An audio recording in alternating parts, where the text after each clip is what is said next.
Yeah, because I don't have a dad, alright? Like, it's too easy. Fuck this thing. Welcome to the R Squared Comics Review! I'm Karla, and aka... I'm Menissa. Menissa is actually on a trip right now. She had a family meeting. We decided to try and get like better audio. I mean, I don't know if it's absolutely necessary, but why not? We are a podcast. Our audio is our top priority. This video, we love. What she's trying to say is like, you're the less important child. Like, you know how when you have two kids, you have the older one and the younger one? The first one is the most, well, I don't know that the first one is the favorite. In my family. The first one is the favorite. Let's not even get into my family. I don't even have a father. I don't know that, you know. Oh we should be talking about my family. Everyone's gonna think we're a dick because we're laughing about you not having a dad. I had a dad, guys. I know who my father is. For those of you unaware. Your dad is alive. Yeah, my dad is alive right? somewhere. He's somewhere. He has to be somewhere. The setup is a little different too, because I think you guys are looking at us differently. Like from a different angle. Yeah, we moved stuff around. Hopefully you can't tell. But we're giving you guys some behind the scenes right now, you know what I mean? Just in case someone is so OCD. Yeah, that they're like, they don't look like they're sitting, you That's know. me though. Well, I'll see you give them an explanation so they don't freak out. If you're freaking out right now, don't take it from me. Yeah, so we moved a couple things around. You guys noticed there's like microphones in our faces. Hopefully that's not too alarming. I don't understand why it would be. I don't understand why if it would be. Hopefully you enjoy this quality right now. We're not drinking today. We're not. Why are we today. not? I don't know why we're not drinking today. We should be drinking today. I feel like we should always be drinking. At one point or another, you guys will see magic. Yeah, that would be. Bah! Done. We just like, Today's our shitcast. Yeah. We are going to tell you, for anyone who hasn't listened to us before, we are going to talk about what we've been watching, what we've been listening to, what we've been reading, and what grinds our gears. We're generally going to be talking a lot of shit. Hence, shitcast. Yeah. If you're surprised after watching this video, you know, we were talking so much shit, I feel like... we had to, like, make a separate episode for all of the shit that we talk about. It gets that outrageous. Outrageous? I can't stop looking at the microphone. I know, it's just like... So, what I read, it's anything outside of the comic book realm, since we read a lot of comic books, but I actually got this handed over to me. I don't know if I should show it. Ooh, that's some off-screen stuff being pulled in. So this is... yeah, I'll hold it and you talk about it. You know what I mean? Like, So, oh my god, I'm supposed to be the showgirl of the show. What? I'm the showgirl. This is called Valerian and Laureline. My coworker Krizia, shout out to Krizia, lended this to me. It's by French cartoonists and a writer. It was the influence for Star Wars and Fifth Element. I love it. I do love Fifth Element. I love the Fifth Element. Influence in the sense that it explores space and the future in a different way, and it visualizes it in a different way. A drawing here, hold on, I'll show it to you. That's totally fucking Star Wars. That's like Luke and Leia right there. Actually, that's reminiscent or Han and Leia. Yeah, that's reminiscent of something else. So this one here, she's talking about this right here. Yeah, I it's feel like that's Han and reminiscent of Leia. something else. So I've seen that a lot in a lot of actual like space comics like that too. It's like a girl hanging yeah, off of, like, exactly. the guy. I can't remember where I seen it too. Maybe like Duke Nukem. Duke Nukem? They have girls in that game? Oh, good lord, they have girls in that game. Really? Yeah, man. Duke Sorry, I Nukem. was like staring at Michael like I need this confirmed. By the way, guys, Michael is our cameraman. Yeah. Shout out to Michael for being our cameraman. And for being the host of our show. And for being the host of our show. Waltzed into this man's house. Yeah, and we were just like, hey, by the way, we're gonna use your house. Yeah. We were like, why the fuck? Why are you fucking up our studio, man? It's literally his bedroom. Who the fuck said you could move anything at all? Who does he think he is? to live in his own house. Every time I come over to Michael's house for reasons beyond me, I start eating his Cheerios. Oh, I thought that was going somewhere. No, like, what? Where? Carla, please. Because you were talking about the fucking glove. So I was like, oh god, it's coming back. Do you want to talk about that story? Oh God, Flip, you do. Because Okay, I so don't we even were know how that began. I don't even know how it began either. We were downstairs talking about. Carla was eating like a hot dog, but it was like the Sonic one. The foot-long coney dog. I knew how it led into talking about like sex. I don't know how it led to I mean, we obviously know that it would obviously lead to sex, but how? It was a corn dog stick. Oh yeah, okay, this is gonna get really explicit. Yeah. Hold on. He finished the corn dog. We really have to warn our listeners. This is the real conversations that we have off camera. It's bizarre. Just take this as normal. It really shouldn't be allowed. We should not be allowed to talk. About in general, ever. Because it just ends in disaster. Because Michael finishes a corn dog and then he has the stick and for some reason he starts doing this with it and then he's like, I want an Elias dog. And we were all like, what? Yeah, and I was like, isn't that just Elias's dick? And he's like, no, I want like Elias on his stick. And I was like, we transitioned why? into like somehow two guys having sex and then I know. Recalling all of this, like, how did we get there? How did we get there? I remember asking, like, if what Michael likes about gay sex is like the way it looks like his penis is coming out the other end. And then he's like, that if you try hard enough, or if you fuck them hard enough, your penis comes out, it wears, it's basically like your penis is coming in through the guy's butt. I can't believe why are we having this conversation? It's like we already had this conversation and like recalling it. It doesn't make any more sense. I knew what Michael was talking about, but I don't know how to explain it myself because essentially it's like the penis goes in and when it comes out the other end, it's wearing the other person's penis like a glove. Essentially. Describing it with words is still it's stupid. It's still so stupid. And so basically, anytime you pull out, every time you pull it in and out, it's just like whoop. It basically just it goes flaccid and then it comes back up. And Michael was like, that if you blow into the other person's asshole, the penis inflates like a balloon. It's just like, fuck, I can't get it out. And it's just like, why? Why were we having this conversation? Oh my god. I don't understand. We just lost so many people right now. I can't imagine how many people we insulted, really. Like, I know none of that makes sense, and everyone's probably like, what do you guys find funny? Why are you watching this show or listening to the podcast if you're not happy about these conversations? What happen all the time with We us? don't even know why these conversations happen, but we just end up going with it, and it just turns into that. When you think about into a person's asshole. Here's the thing, though, when you think about how often their glove penis. If you take some time to think to yourself about how often Kenneth, Michael, Nick, how often we talk about penis, it's ridiculous. Ugh. It's just the topic of conversation all the time. This is why I'll say penis without flinching all the time, and people will be like, what is wrong with you? Desensitized. And I'm just like, what? Like, I don't understand. It's a penis. Oh my god, did anyone watch Mission Hill on Adult Swim? It was super underrated. I think it was only on for like a couple seasons and nobody really knew about it, but they would play reruns late at night. Like, it's super fucking bizarre. But there is an episode where there's this one guy who literally like, he goes on a payphone and he calls like the main dude. And he's like, they have a conversation, he gets mad, leaves the phone like hanging, and somebody else, he just like looks around and sees like the payphone is just hanging, so he picks it up and he's like, penis. And like the guy is like, what the fuck? I remember seeing that scene with my brothers and we just like fucking died laughing. So every time like as a joke we just like kind of like sidetrack each other and we're like penis in each other's ear. I've always been a fan of the penis game. But I don't get brave enough to go loud. Oh, you say penis, from 500 Days of Summer? That's not the first time I saw it. But it's also, they show it in Take Me Home Tonight. The one with Pratt.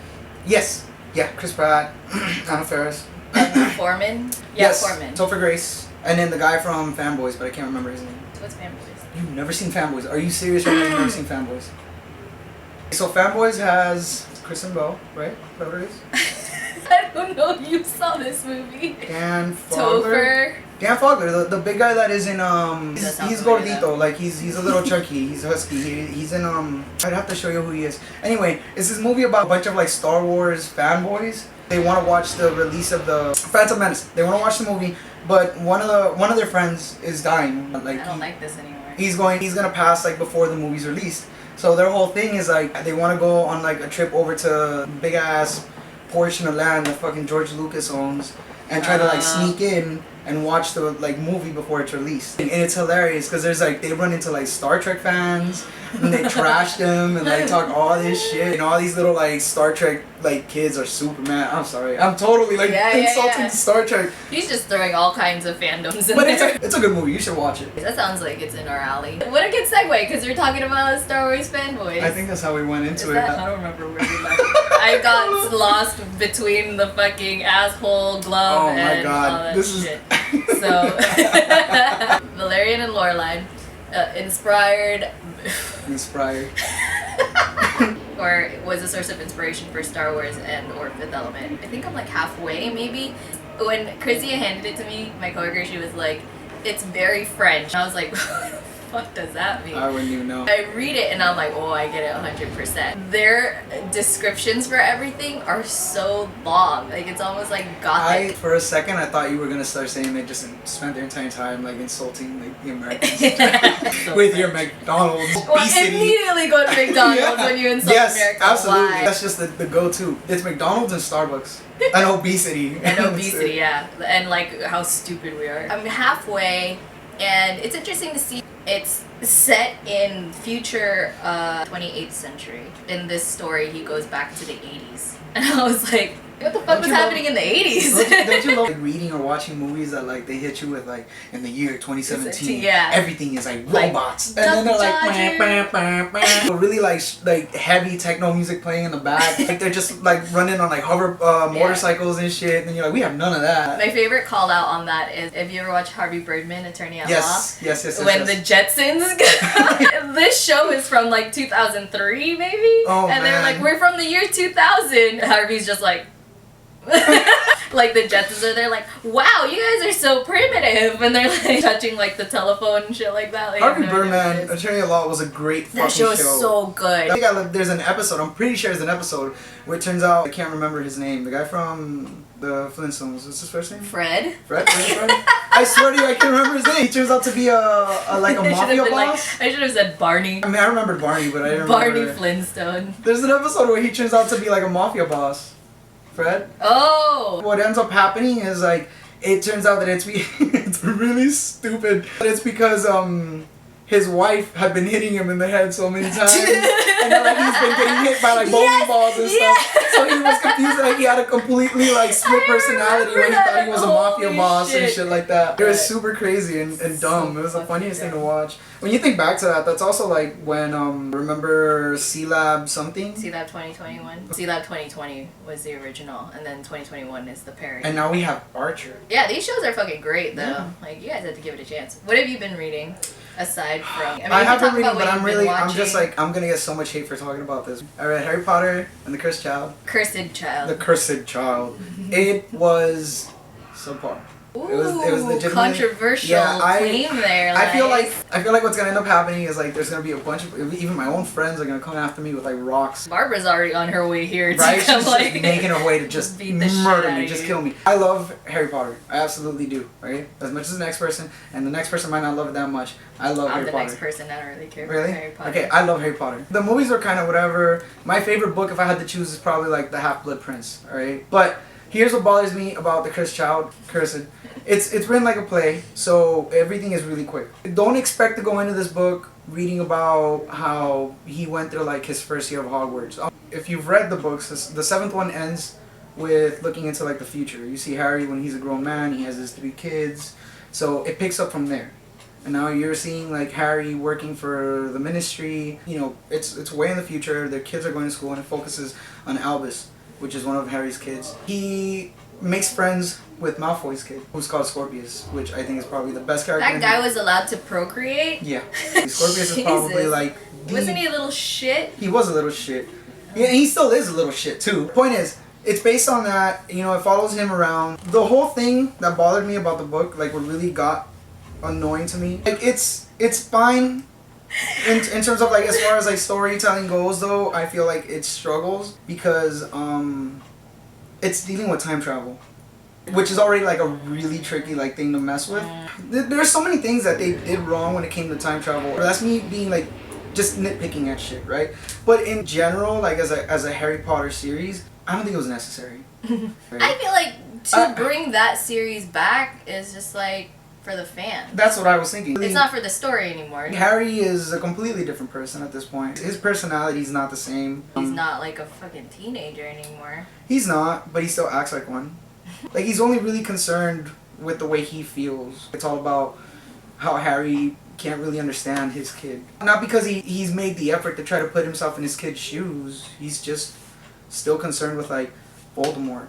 And like being a good Auror or whatever the case is. And then you get nothing about any of the other characters really. So does the story only revolve around Albus and Harry's, Scorpius? And that's it. And that's it. Are any stakes involved? There's a plot, yeah. There's like this thing that happens that like it leads to these catastrophic changes in time, obviously because you're dealing with time travel. So just expect that. I mean, if you're already dealing with time travel, you know it's going to head down that road. Something's gonna happen, shit's gonna go crazy, and it's not gonna be the same.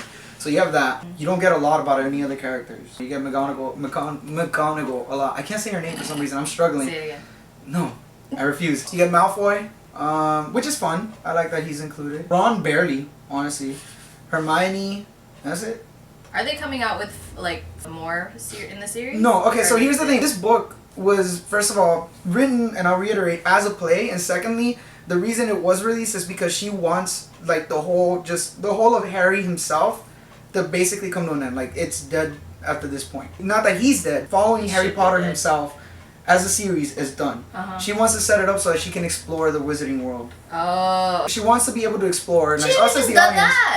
As the audience, she wants us to explore the wizarding world, which I'm all for. You know, like, I would love to see what Victor Crumb's school is like. You know, we only really ever hear about Hogwarts, but what about, you know, where Victor Crumb came from, or Fleur Delacour? Like, she came from wherever the hell. We have all these places that we know nothing about. We have that one movie that's coming out that's also a book, the one about the Fantastic Beasts or the Magical Beasts or whatever. Yeah. That's also exciting, you know? So it'd be great to see more about the wizarding world, but I don't think the 8th book was absolutely necessary, and I don't think, like, the story is relevant to anything. It really was just a way to kind of reel the audience back in after having, you know, finished the first 7. I feel like that's such a cheap ploy. I can get all the shit I want for this, but I'm sticking by it. It was entertaining enough that I read it. Like, I read it all the way through, and that's not because, like, I consider myself a fan. It was just because it was entertaining. But even as a fan, I can tell you, like, from just my core, subpar. They could have been better. They could have been more. You could go ahead and blame it on the fact that it's because it was written as a play. But I legitimately felt like it wasn't really necessary. I feel like it's just a way to kind of hook us in before she releases another book about how now we're exploring, I don't know, the deep forests of God knows what. I thought you were going to say the deep south. Imagine wizards from the deep south. Like, we don't take kindly to your kind around here. They can just conjure shit into... They're just going to conjure their fields. Man. we are entering very dangerous territory, and we do not want to lose any more viewers than we've already lost. Honestly, I'd tell you not to waste the money on it. Ooh. Yeah, I think it cost me like $17. 17? Were we buying the hard copy? Yeah. Jesus, still though. It's really not worth the $17. If you're a fan and you want to collect it to have like all of them, yeah, sure, why not? But if you were expecting like some magical story, like a ridiculous tale that was going to make you feel, to some extent you will feel something. There's like a father-son dynamic that like goes on that you have to freaking like, oh, I get it. Fuck you guys. I don't dislike it because I don't have a dad, alright? Like, it's too easy. Fuck this thing. Your favorite things always involve father and son. They do, actually. Michael was the one who told me I should watch Warrior because he was like, trust me, it's gonna get to you. And I am fucking bawling. I cannot see this movie through my tears. I made my mom cry because she watched that movie with me, and I fucking bawled. And my mom was like, oh no, and she started crying. And I was like, I can't handle this. Why did Dad leave me? Oh my god. Why did he leave? Everyone's gonna be like, these people are fucked up. No. It's okay. My dad's gone.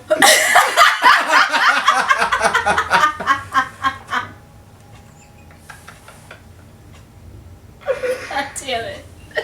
Before I get an angry tweet from anyone, you know what I mean? Like, because I'm pretty sure already there's someone who's going to be shouting at me. I feel it's important to clarify. J.K. Rowling?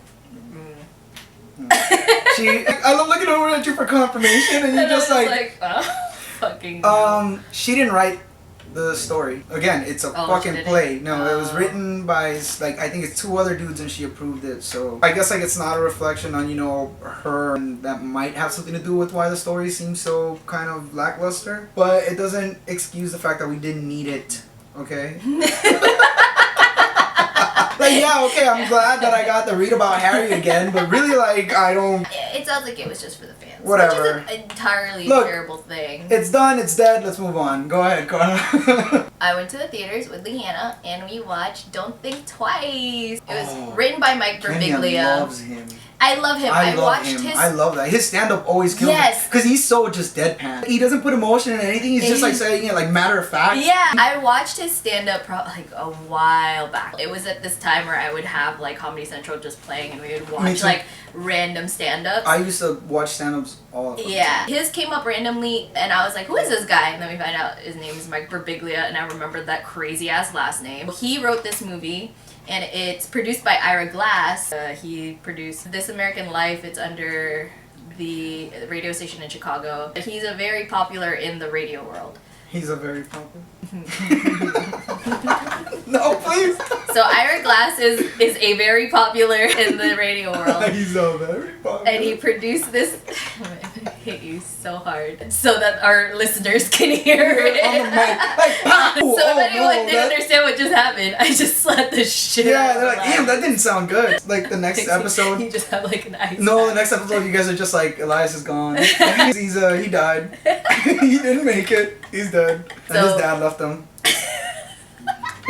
2 for 2. As he passed, he called for his father. Never showed up. I'd like to reiterate, I have a dad. He's just not around. He's just not around. I guess like a more appropriate joke would be that like he left to get milk and never returned. That was 10 years ago. He said, I'll be right back. I'm taking you to Disneyland. And he went without me. Never came back. He's like, son, I'm gonna get the I'll car be right back. Yeah, we're gonna go to Disneyland. We'll go get the car. And I was like, yeah, Dad. And then like he left. And they say to this day, I'm still there waiting. To this day, I have a bag packed ready to go to Disneyland. He comes and picks me up when we go, and I take the fucking bag with me. And he's like, you're not gonna change? And I was like, I forgot none of that shit fits anymore. I packed my pet. It was like, nah, oh my god. It's just like bone. So, Don't Think Twice.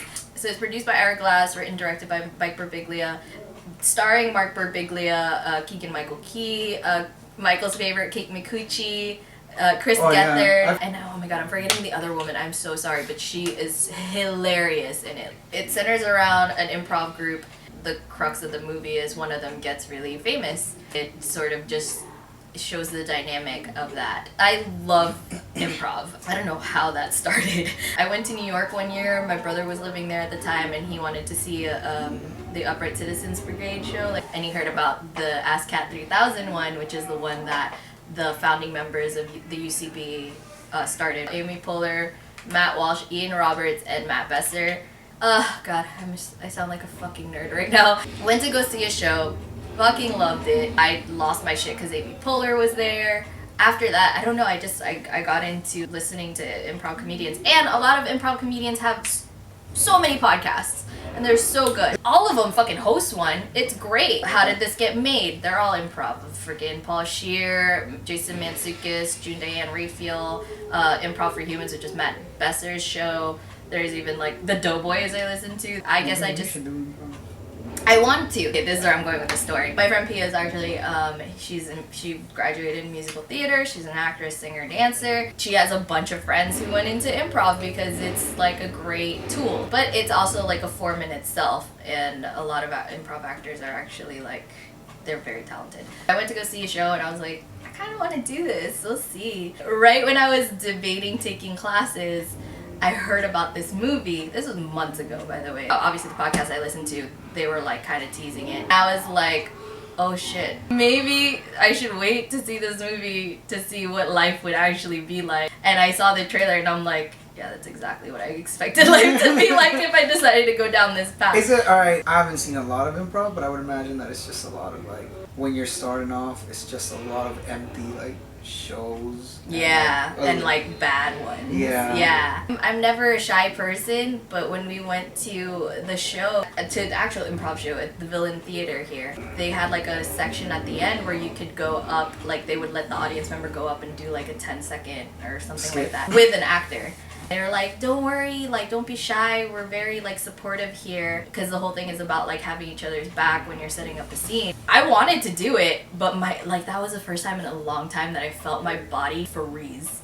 I could not move, I could not get out of my chair. Everything in me wanted to do it, but my body was just like, nerves were shot. My nerves were shot. And why is this so scary for me? I went up once during we had to do like a class production of, you ever read No Exit? No.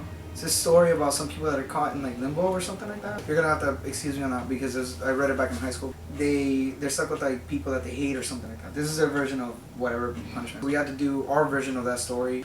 Jesus. And I had to act, which I would have been fine, but then I also had to wear a skirt. How old were you? Maybe like 16 at the time, I don't know. But I had to wear a skirt, and I had to wear like one of those like tops that, you know, like ties up here. And halter like, top. Mm-hmm. Yeah, and then it shows like stomach. I put it on, and then they put me in front of everyone, and I froze. Who was your character? I think it was supposed to be like a woman. I was supposed to be playing like a woman, but I don't remember specifically. They put me on, I went out there, and the moment that I had to start acting, I froze. Like immediately froze. I didn't remember my lines. I couldn't move. I was so busy trying to cover myself because I felt really uncomfortable in front of all these people and what I was wearing that I just needed to get the hell out. But were you like wearing this outfit in rehearsals and stuff? You must have had rehearsals. You didn't have like a costume check? Never. Like we were out there just like rehearsing the play, going over the lines. I had thrown out and I was just fucking a fish out of water or a damn deer in the headlights, call it whatever you want to fucking call it. I was stuck out there and I was like, someone get me out of here. But there was this one time that I really liked this class. It was kind of like a creative writing class, and we had to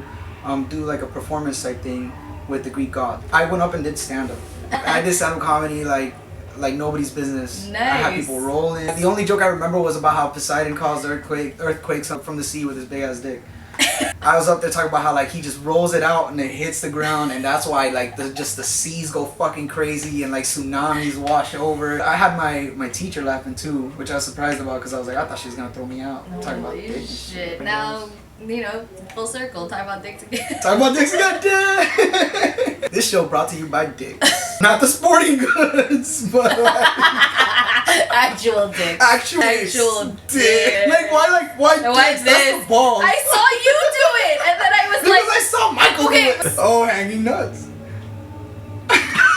Karla, you were saying. Go watch Don't Think Twice. Don't Think. It's really well done. It's not just about like improv comedy. It's about like the dynamic of having like a tight-knit group and then something hits a fan, and how can you still be supportive? I was thinking that's the part that really intrigued me about the movie. It's a group of you, like it's the you guys as a unit, and all of a sudden one of them gets picked up, and you know he or she is making like bank. Yeah. You know, going big. Right. How do you handle that? Especially that person too. Like, how do they handle moving forward without you considering you guys started as a unit? It's exactly that, and it's so good. Yeah, go watch it. Delve into the life of an actor. Let's try to do like a really quick, just for fun. Try to do like really quickly something that pisses you off. Stress.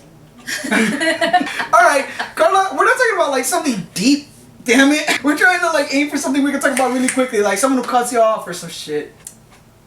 Okay, you go first. Alright, you know what pisses me off? People in public and their kids. Don't have a fucking child if you're not gonna monitor your damn child. You don't go to the fucking mall with your damn little 6-year-old while he runs around and causes all sorts of fucking havoc. Then he's running into me because he's not paying attention to where he's going. And then you look at me like I'm an asshole because your kid ran into me and he's hurt because he fell back. Obviously I'm a bigger person. He's gonna roll backwards and he's gonna hurt himself and start crying or some shit. You look at me like it's my fault. Oh, why don't you watch your damn kid when you're at the mall? Yeah, damn asshole. There was a swarm of them. There's this one lady with her husband or whatever the case, and there's just like a bunch of little of them, like bunch of little of them, and they're running into me. Some of them are like knocking the bag that's in my hand. They're like, I want that, mommy, I want, and they're not paying attention to shit, just roaming around. Oh, I know something that pisses me off. Go ahead. The question, why are you still single? Somebody asked me that and I was like, I don't fucking know. Go ask everybody else. I don't know what my like. I don't have a fucking it's not my fucking problem. The fuck? This man decided to ask me like, you're so whatever. Like all these compliments. I don't give a fuck. How are you still single? And I'm like, I don't know, motherfucker. Oh, you tell me. Do you want to put a fucking ring on it? I guess I'm too fucking intimidating because that question gets asked and then no follow-up. It's like they want you to hand out a fucking survey. What do you want me to do? They want you to be like, you're right. Let me ask around real quick. You Jesus start texting Christ, everyone on your like, phone. am I supposed to go on a survey? Yeah, guys, don't ask people why they're single. It's not a compliment. Yeah, just consider it rude. I don't know what kind of asshole looks at themselves in the mirror like, man, I made her feel good today about herself. Say some shit like that. Learn how to give a fucking compliment. Just kidding. Alright guys, we'll end it at that. My heart is racing. Well, yeah, because fuck people. If that person who asked me is watching, don't feel bad. Like, you didn't know. It's just, it really does fucking piss me off. It does. With that, we'll see you next week. Hope Menissa will be back. Yeah. Again, she was visiting her family, so she'll be back. And she'll have a mic right here in the middle. Yeah. Covers in the middle. My name is Menissa. I don't have enough cleavage showing right here. I got like. These are balls. Alright, guys. So. Alright, guys. We'll see you next week. We're gonna do a Hit It or Quit It follow-up, or we'll be talking about the following issues for the first edition that we did last week. God, I'm confusing myself. I don't even know.